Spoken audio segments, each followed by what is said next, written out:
बंदौ गुरुपद कंज कृपा सिंधु नररूप हरि महामोह तमपुंज जासु वचन रवि कर निकर।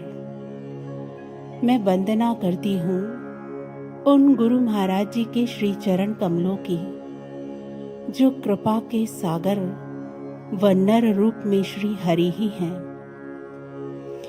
जिनके वचन माया मोह रूपी अंधकार का नाश करने के लिए सूर्य की किरणों के समूह हैं।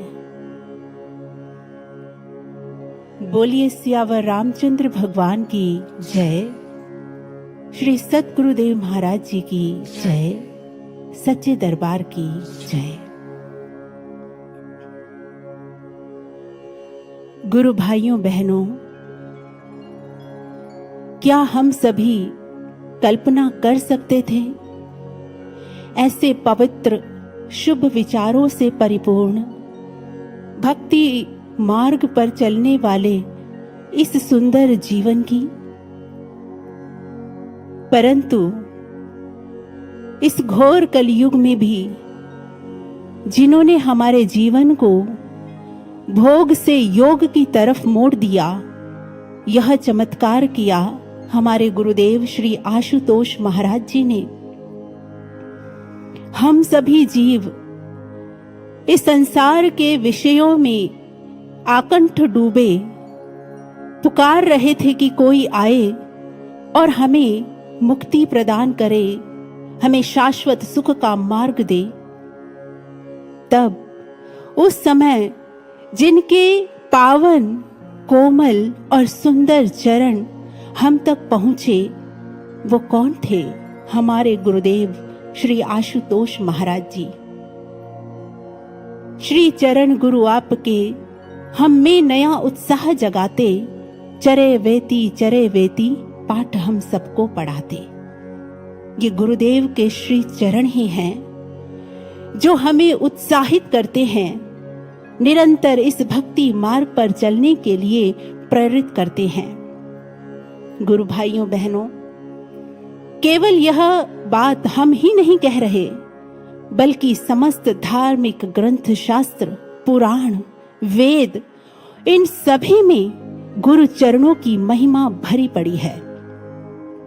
भक्तिमती मीराबाई जी सदा अपने एक तारे पर यही गुनगुनाया करती थी, मोहे लागी लगन गुरु चरणन की, चरण बिना मोहे कछु नहीं भावे, जग माया सब सपनन की, भव सागर सब सूख गए हैं, फिकर नहीं मोहे तरनन की, मोहे लागी लगन गुरु चरणन की। और गुरु साहेबान तो ये कहते नहीं थकते, गुरु के चरण धोए धोए पीवा, कर सेवा गुरु चरणन की, युक्ति यही भव तरनन की। यदि जीवन में शांति, सुख, आनंद, प्रेम, परमानंद चाहिए तो एक ही सूत्र है, गुरु चरणों से अगाध प्रेम। युगावतार भगवान श्री कृष्ण वो स्वयं पांडवों के अश्वमेघ यज्ञ में संतों के चरण प्रक्षालन की सेवा ग्रहण करते हैं। भगवान श्री राम वशिष्ठ मुनि के चरणों तक को ग्रहण कर धन्य धन्य हो गए। और क्या कहते हैं कि जिन भी भक्तों ने गुरु के चरणामृत की एक बूंद का भी पान कर लिया, वो बड़े भाग्य वाले हैं, बड़े भाग्य वाले हैं।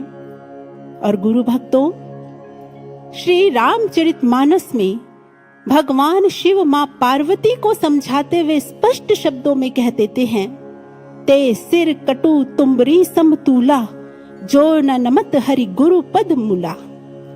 कि उन शीशों को तो कट कर तुम्बी के फल के समान गिर जाना चाहिए, जो श्री गुरुदेव और भगवान के चरणों में नहीं झुकते। ऐसी है गुरु चरणों की महिमा। एक साधक ने गुरु महाराज जी से यह प्रश्न किया, महाराज जी, यूं तो गुरुदेव का संपूर्ण व्यक्तित्व ही कृपा से भरा होता है, परंतु फिर भी गुरु चरणों की इतनी महिमा क्यों गाई गई? महाराज जी बहुत ही सुंदर, सहज और रस भरे शब्दों में व्याख्या करते हैं कि जिस प्रकार यदि बाल्टी को जल से भरना हो तो उसे नल के ऊपर रखना होगा या नल के नीचे।